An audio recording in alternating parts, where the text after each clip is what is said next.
그리고 최근에 삼성전자 이재용 부회장 같은 경우는 이제 먼 곳에 갔다가 이제 다시 오셨는데, 나오자마자 하던 말씀이 3년간 240조 원이나 투자하겠다 이렇게 말을 했거든요. 240조 전부를 뭐 반도체 쪽으로 투자한다는 건 아니겠지만, 그래도 삼성전자 밸류체인에 들어가 있는 원익 IPS 입장에서도 뭐 수혜를 받을 수 있겠다 이렇게 보실 수 있을 것 같아요. 실제로 삼성전자의 캐펙스 추이를 보시면 최근에 조금씩 오르고 있는 모습을 볼 수 있죠. 그리고 평택에 있는 P4 공장 부지 정지 작업을 하고 있는 중입니다. 여기서 정지 작업이라고 하는 거는 이제 새롭게 건물을 짓기 위해서 땅을 고르게 하는 작업이거든요.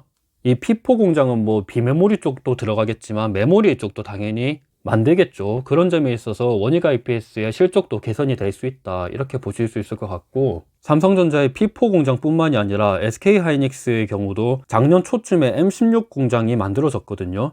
이쪽으로 D램 장비 투자가 집행될 것으로 예상이 되고 있고, 삼성전자의 P2 공장이랑 시안 공장에도 앞으로 낸드 투자가 집행될 것으로 보고 있습니다. 이거는 SK하이닉스의 2000 M16 공장인데 작년 초에 지어졌거든요. 이쪽으로 D램 투자가 앞으로 집행될 것이라고 예상이 되기 때문에 원익 IPS의 장비가 뭐 들어갈 수 있다 이렇게 보실 수 있을 것 같죠. 삼성전자 평택 P2 공장도 마찬가지입니다.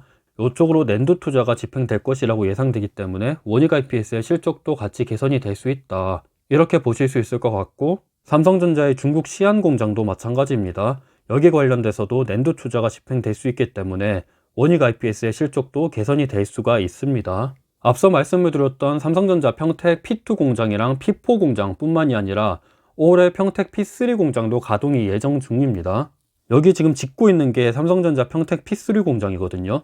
그러면 당연히 이쪽으로도 메모리 반도체 장비가 들어갈 수 있겠죠. 그래서 지금 현재 원익 IPS의 수주가 거의 한 1600억 가량이 있거든요. 그러면 우리가 원익 IPS를 투자한다 그랬을 때 앞으로 우리가 살펴봐야 될 거는 원익 IPS의 장비 공급 계약이 계속해서 새롭게 체결되고 있는가, 그리고 사업 보고서가 새롭게 나왔을 때 수주 잔고가 계속해서 늘고 있는가, 이것도 한번 살펴봐야 되겠죠. 앞서 말씀드렸다시피 지금 원익 IPS의 가장 큰 투자 포인트는 바로 주가가 싸다라는 점이거든요. 원익 IPS랑 글로벌 피어 그룹들의 상대 주가를 한번 살펴보시면 원익 IPS가 훨씬 주가가 지금 많이 못 간 상태입니다. 뭐 물론 어플라이드 머티리얼스랑 램리서치, KLA, 도쿄 일렉트론이랑 비교하기에는 조금 원익 IPS가 작은 회사이긴 한데, 그럼에도 불구하고 지금 주가가 엄청나게 많이 차이가 크거든요. 이 점도 우리가 한번 주목을 해볼 수 있을 것 같고, 그에 반해서 올해 2022년 원익 IPS의 실적 컨센서스를 한번 보시면 전년 동기 대비해서 매출액은 11%,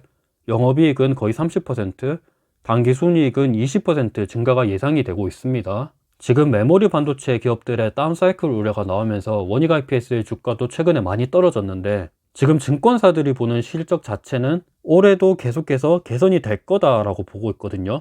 2018년도, 2019년도에는 이렇게 실적이 조금씩 떨어지고 있다가 2020년도에 코로나 때문에 반도체 수요가 많이 늘어나면서 이렇게 실적이 개선이 됐다가 올해 2022년에도 이게 유지가 될 거라고 보고 있어요. 대표적인 메모리 반도체 기업인 SK하이닉스의 영업이익 추이를 보시면 보통 반도체 사이클 같은 경우는 3, 4년에 한 번씩 이렇게 온다고 얘기를 하거든요. 2013년에서 2016년까지 요때 이렇게 실적이 옆으로 기다가 반도체 호황기가 이렇게 탁 찾아오고 한 번 실적이 이렇게 팍 꺾이고 앞으로 이게 3, 4년 동안 이렇게 지속이 되다가 다시 실적이 오르고 실적이 떨어지고, 이런 과정이 계속 반복한다라는 거거든요. 근데 이번 2020년도는 조금 예상이랑은 다르게 코로나가 찾아왔었죠. 그러다 보니까 실적이 이렇게 조금씩 오르고 있는 모습을 볼 수 있는데, 증권사들의 예측은 이 메모리 반도체 사이클이 1년 더 갈 거라고 이렇게 보고 있는 상황이죠. 그 점도 우리가 한번 참고 삼아 보실 수 있을 것 같아요. 사실 메모리 반도체 사이클에 있어서 최적기의 투자는 언제냐면 바로 이렇게 실적이 안 나올 때거든요. 실적이 안 나올 때 이렇게 투자를 했다가 실적이 잘 나올 때 이렇게 팔고, 실적이 다시 안 나올 때 이렇게 샀다가 실적이 잘 나올 때 팔고, 이런 식으로 투자를 해야 되는데 지금은 실적이 잘 나오고 있는 상태여서 요거는 조금 주의하실 필요는 있습니다. 원익 IPS의 한번 재무 상황을 보시면 부채 비율은 한 33%, 유동부채 31%, 이자 발생 부채는 거의 없습니다. 순차입금도 거의 지금 마이너스이기 때문에 현금이 더 많다 이렇게 보실 수 있을 것 같고, 실제로 원익 IPS의 지금 매출액 대비 현금은 22%, 장기 차입금까지 포함해서도 22%입니다. 장기 차입금이 없다라는 의미죠. 재무 상황은 무척 양호하다, 엄청 좋다 이렇게 보실 수 있을 것 같아요. 조금 더 세부적으로 재무 상황을 보시면 부채 중에서 계약 부채가 많습니다. 계약 부채가 거의 한 1360억 정도 가량 있는데, 사실 이 계약 부채라는 거는 거의 선수금이라고 생각을 하시면 되거든요. 고객사들이랑 계약을 해서 나타난 부채이기 때문에 요거는 회계적으로 잡아놓은 부채지 실제적으로 원희가 EPS가 갚아야 할 부채는 아닙니다. 그런 점에서 이 계약 부채 1300억 정도 가량 되는 부채는 크게 걱정을 하실 필요는 없다라고 생각을 하고 있습니다. 그리고 자산 항목 중에서 조금 많은 점이 재고자산이거든요. 재고자산이 2700억 가량이 있습니다.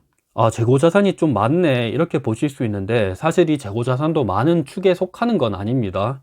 요 유동자산 항목 중에서 좀 많아 보여서 착각을 하는 거지, 이 2700억이라는 재고자산은 원희가 EPS의 1년간 매출액을 보시면 지난 연도에는 6600억, 그리고 2020년도에는 1조, 작년에는 1조 2천억 정도 이렇게 찍혔는데, 재고자산 2700억은 엄청 작은 수치죠, 이 매출액에 대비해서. 그래서 이 재고자산도 많은 게 아니다, 재고자산 관리도 잘하고 있다 이렇게 보실 수 있을 것 같아요. 원희가 EPS의 재고자산 회전율을 보시더라도 지금 100%가 넘습니다. 거의 한 300% 이렇게 재고자산 회전을 잘하고 있으니까 사업은 지금 무리 없이 잘하고 있다 이렇게 보실 수 있을 것 같아요.